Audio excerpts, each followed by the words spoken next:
Hello, I'm Francis Seeley from Enfield Climate Action Forum, or NCAF. As you know, we do many webinars around climate change, but other people are beginning to do them as well. And we're really pleased to see that the Enfield Over 50s Forum are doing webinars and interviews as well. And a couple of days ago, they did one on recycling, and they involved someone from the North London Waste Authority who talked about recycling. This was Josh Freestone, and he went through how recycling should be or shouldn't be. We've done a slight edited version of that, so you just see his presentation without the interactive material so that you can see what he says. I'm really pleased that the Enfield Over 50s Forum has done this. They do a lot of wonderful work, and it's worthwhile looking at their website. And also I'll post the link to the full webinar they did, which includes a discussion. But here, we've just got the presentation, so I hope you'll watch it. Thank you. So, hello everyone, my name is Josh and I work for the North London Waste Authority. So I'm the Outreach and Engagement Officer. And my job is to work within the community to try and improve recycling behaviours through education and outreach activities. As I mentioned, my colleague Kirsty, who's in the background of this webinar, she works with me in waste prevention, in the waste prevention team, and she is the Senior Waste Prevention Officer. You might hear her later on if you have any questions, as I said, as she has an absolute encyclopedic knowledge of all things waste and recycling. So good morning to everyone at the Enfield Over 50s Forum. I'd like to welcome you all to the webinar about how we can recycle more and reduce the amount of contamination in our recycling by changing our everyday behaviours. And I'll get back to that keyword of contamination later. So the aim of our newly launched contamination campaign, aptly named Thanks for Trying, with which this webinar is a part of, is to disrupt current recycling behaviours by improving the knowledge of what is and what is not recyclable in North London curbside collections, and to increase North London residents' motivation to recycle correctly. So what are we going to cover today? So I'll give you a brief overview of who we are and what we do at NLWA, North London Waste Authority. We'll then have a brief discussion of what recycling actually is, because that's sometimes overlooked, and what items should go in the recycling and what items shouldn't. We will then discuss what recycling contamination actually is and why it's a problem for us here in North London. And we then hope to move into kind of an interactive section where we'll look at some scenarios and get you to put your answers in the chat, if that's okay with you guys. And in the final part of the webinar, we'll look at what actions we can all undertake to improve our recycling behaviour and ultimately our recycling knowledge. Who are we and what do we do? So NLWA is a statutory authority with a responsibility for the disposal of waste collected by all of the 7 North London boroughs, which are, of course, Barnet, Camden, Enfield, Hackney, Haringey, Islington, and Waltham Forest. So the roles we undertake are, so we transport and dispose all of the black bag waste collected across the boroughs. We sort through all the different recyclable materials once they've been collected from your doorstep by your local council. We operate the reuse and recycling centres. You might know them formerly known as dumps or tips. And then myself and Kirsty, as I mentioned, we work as the waste prevention team. And our job is to promote waste reduction through digital, such as this, campaigns, and face-to-face presentations and webinars. So the journey of waste or beyond your bin, as we like to call it. So what happens to both your recycling and your black bag rubbish beyond your bin after you have presented your bags or bins at the front of your house for collection. So it will be first sent to one of these transfer stations, as you can see on the screen, if you live in North London. And from there, the recycling goes to an MRF, and that stands for Material Recovery Facility. So that's where your recycling is sorted. And it's sorted into separate materials, essentially there, and then transported on to make new products. Your black bag waste, so your general rubbish, goes to the energy from waste, energy recovery facility, which is, as I'm sure you all are very, very familiar with it, at Edmonton in Enfield. At the MRF, the material recovery facility, the recycling load will be visually inspected for contamination. And what many people don't know is that it's actually inspected by eye. So we have operatives. It's not by some fancy technology. The recycling load is actually inspected by operatives' eyes. So the most common contaminants are nappies, food waste, black sacks, and textiles and clothing. So if the contamination of that load is over 15%, it's rejected at the material recovery facility, and it will then be sent with all the other black bag rubbish. So you can imagine the waste of everyone's kind of really good recycling behaviors if there is too much contamination. So I appreciate this is simple, but the kind of essence of this presentation and our campaign is really to keep the messaging really, really simple. So apologies if this seems too basic, but it's good to kind of get the conversation going. So when we say something is recyclable, it essentially means taking material like the plastic in a plastic bottle or the metal in a baked beans can and putting it through a process so that the material can then be used again and again instead of being wasted. So as I said, to get us to start thinking about recycling, if anyone can hazard a guess and put it in the chat, which of these on your screen, if you could label them A, B, C, D, or E, F, G, H, if you could put those in the chat, which you think are recyclable, emphasis on the R, that would be great, just to kind of get a feel of what people's knowledge is of what's recyclable in your North London curbside collection. So yep, glass bottles are recyclable, cardboard is recyclable, plastic food trays are recyclable. We'll get onto the kind of different plastics and the confusion around that later in the presentation, because I appreciate that there's kind of some ambiguity around that. Crisp packets are not recyclable. Polystyrene, there is a trial going on in some of the North London boroughs, but currently the general rule of thumb is it's not recyclable. Yogurt pots, yes. Again, it's that nice hard plastic. Salad bags, no. And aerosols, essentially cans, are recyclable. So I think everyone, yeah, if not all, got that correct. This is important because I've referenced contamination, the word contamination, quite a lot. So we're getting better at recycling, and everyone is trying to do the right thing, but putting the wrong item in the recycling bin can actually have really significant consequences. So what do we mean by contamination? To simplify it, it simply refers to any unwanted or dirty materials that people include in their recycling bins, or I know some councils have recycling bags. So those materials that you can see on your screen, they are the materials that we don't want, and they all count as contamination. So general rubbish, also those the bags with which you bag up your general rubbish, that counts as contamination. Textiles, electrical goods. Obviously, we're talking about curbside collection. Electrical goods are recyclable at your reuse and recycling centre, your tip, your dump. But then we're talking, this presentation is exclusively about curbside collection. Nappies and sanitary products, food waste, polystyrene, and healthcare waste. A good example of healthcare waste at the moment would be the kind of the masks that everyone's wearing at currently with the COVID pandemic. So we conducted a poll with North London residents. We asked about 3,000 people in terms of just to kind of gauge what people's recycling behaviours are, just so that our campaign was targeting the right people and trying to kind of target the right behaviours. So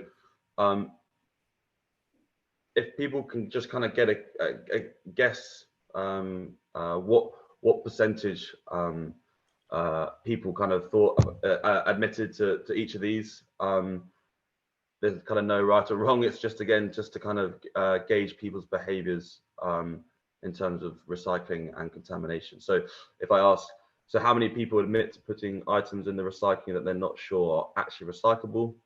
Yep. So in terms of how many people admit to putting putting items in the recycling and they're not sure are actually recyclable, that was 58%. And that is commonly what we refer to as kind of a new concept that's being used in kind of waste management and recycling. It's called wish cycling. So it's often when people who are environmentally conscious want to do the right thing, they want to recycle, but they're not sure. So they put the item in the recycling because they think, oh, it must be recyclable now. That's often a common one. In terms of how many people collect their recycling in a plastic bag and keep it in the bag when they put it in the recycling. That was actually 1 in 3, so 33% of people collect their recycling in a plastic bag. and then keep it in the bag when they put it in the recycling. That obviously, as we covered, that counts as contamination. When you put in a kind of a test, you would collect your recycling in a Tesco's bag in your house and then put it in the recycling. Even though you've got lots of really good recyclable materials in that bag, that kind of plastic bag counts as contamination. NLWA trying to push their responsibility on people about recycling, saying it's not us, it's you who are doing it all wrong. And I'll move on quickly to this one. How many people put all plastics in the recycling though they're not sure they could be they can all be recycled? It's not knowing the difference between not knowing the difference between all the different plastics. Yeah, so it's about 43% of people put all plastics in the recycling, even though they're not sure they can all be recycled. And we'll get on to the kind of confusion over plastics, because we appreciate it's often hard to keep up to date with what plastics are recyclable and what plastics aren't recyclable.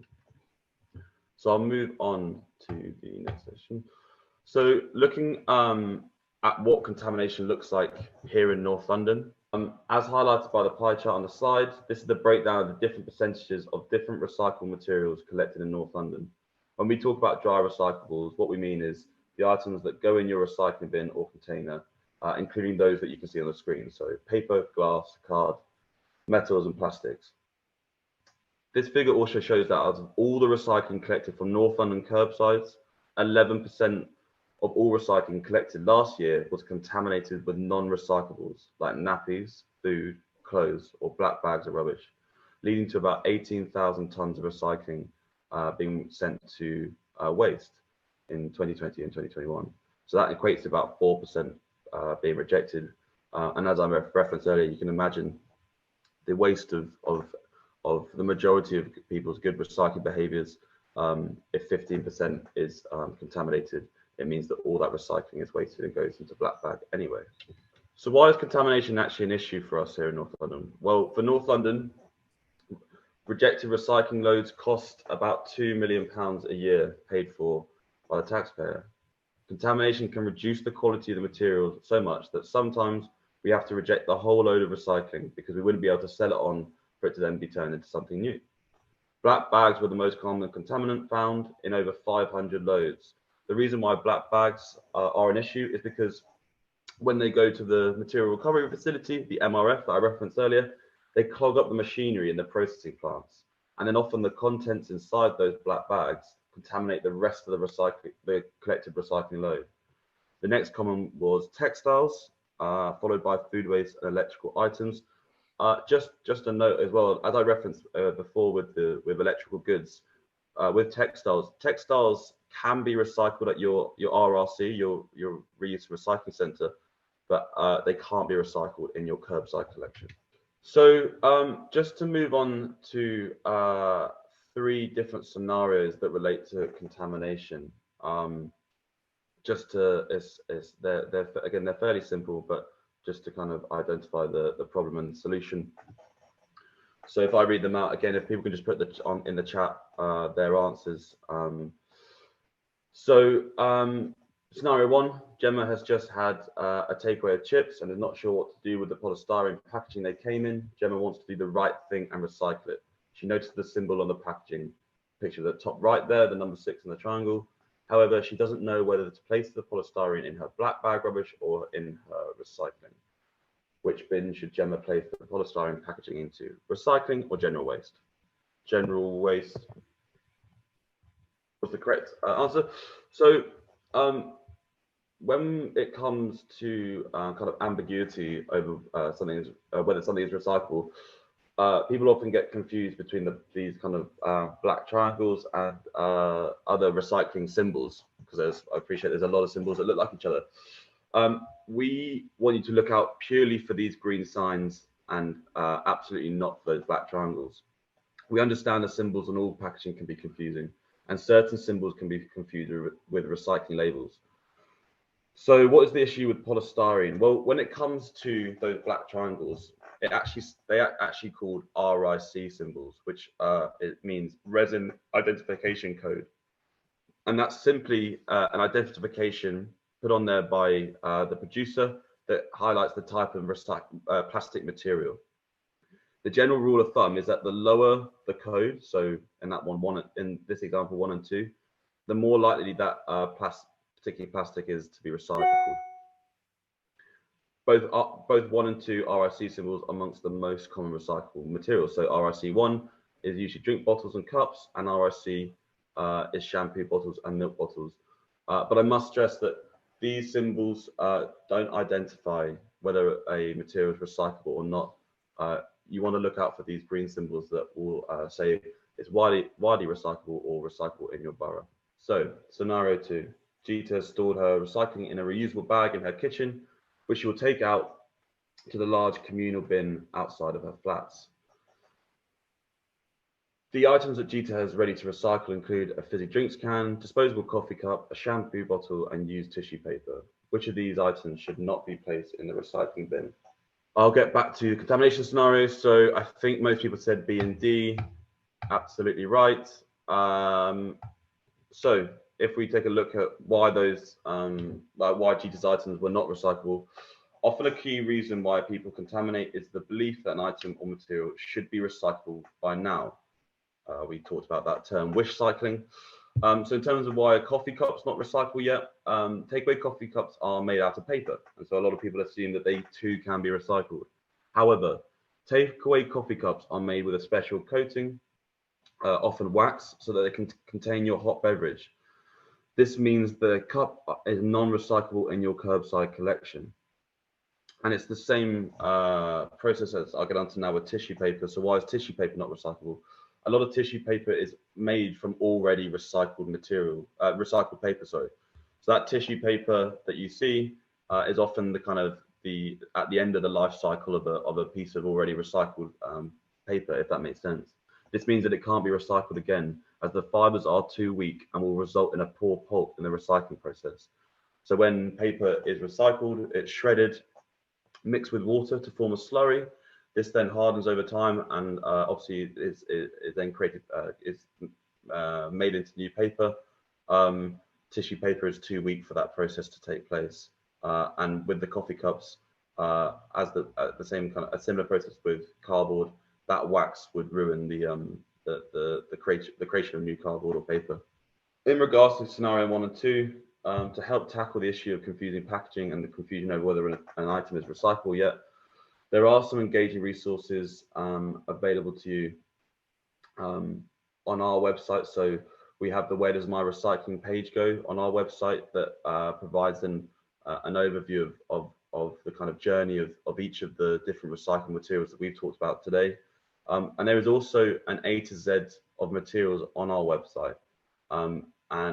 This is a fairly recent feature, but one that we're really proud of, because it allows you to search nearly any item in the search bar that you can see on the right hand side of your screen there, and it will kind of inform you whether a material is recyclable or not. So we're continually adding to that kind of database, for want of a better term, and we have over 300 items we've now got on the A to Z of materials. So hopefully we're covering all bases. There's always some materials that are very niche and kind of slip through the net, but we're always adding to it, and we always kind of look for feedback from residents to see if we can add more materials on there. But hopefully that will yeah. So flower pots, Jenny, I advise you to put it into the find an item on the what we can recycle A to Z material page. Hopefully that will kind of answer your question with regards to that. And moving on to contamination scenario 3, just the last one.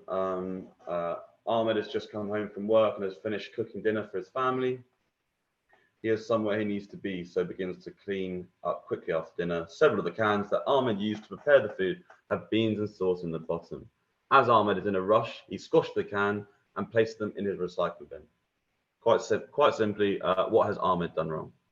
So moving on, so in terms of the need to clean, why is there a need to clean? Obviously, cleaning your cans, plastic and food-related recyclables is important, as leftover food residue can contaminate other recyclables when they're collected together at the MRF, obviously. When paper is recycled, for example, it is mixed with water to form a slurry, as we've already talked about. Oil and fat from food residue does not mix with water. Instead, it floats to the top of the slurry and mingles with the paper pulp. Oily pulp obviously then makes with very poor quality paper and is then in effect unusable. In addition, as I said, all accepted materials go in the recycling collection together at the MRF. This creates the risk of grease or food residue transferring from plastic and metal or glass onto another material. And I know this is basically, it's a fairly easy process to remember, a tip, if you will. It should be noted, obviously, as I'm sure everyone's aware, when if anyone's ever put their recycling outside of their house the night before and in the morning they've come and seen some kind of fox or other vermin, birds even have ripped apart the recycling, it's all over the street. Obviously, food waste in your recycling has the potential to attract vermin such as flies and rats. Another handy tip is to use dishwater to save on water consumption. And if the material is not recyclable, for example, so say a pizza box, which can often get greasy, you can often rip the top half off if the other half is greasy and recycle it. So what we learned, we've learned what kind of contamination is and how you can avoid it. We've kind of discussed why it's a problem here in North London. Another handy tip is to remember that if it can't go in household recycling, there's obviously the option to consider repair or think beyond your doorstep and utilize the local reuse recycling centers, which we've talked about. Or I'm not sure if any of you are familiar with kind of websites like Freecycle. If you think someone else would have a use for a material that you no longer have a need for.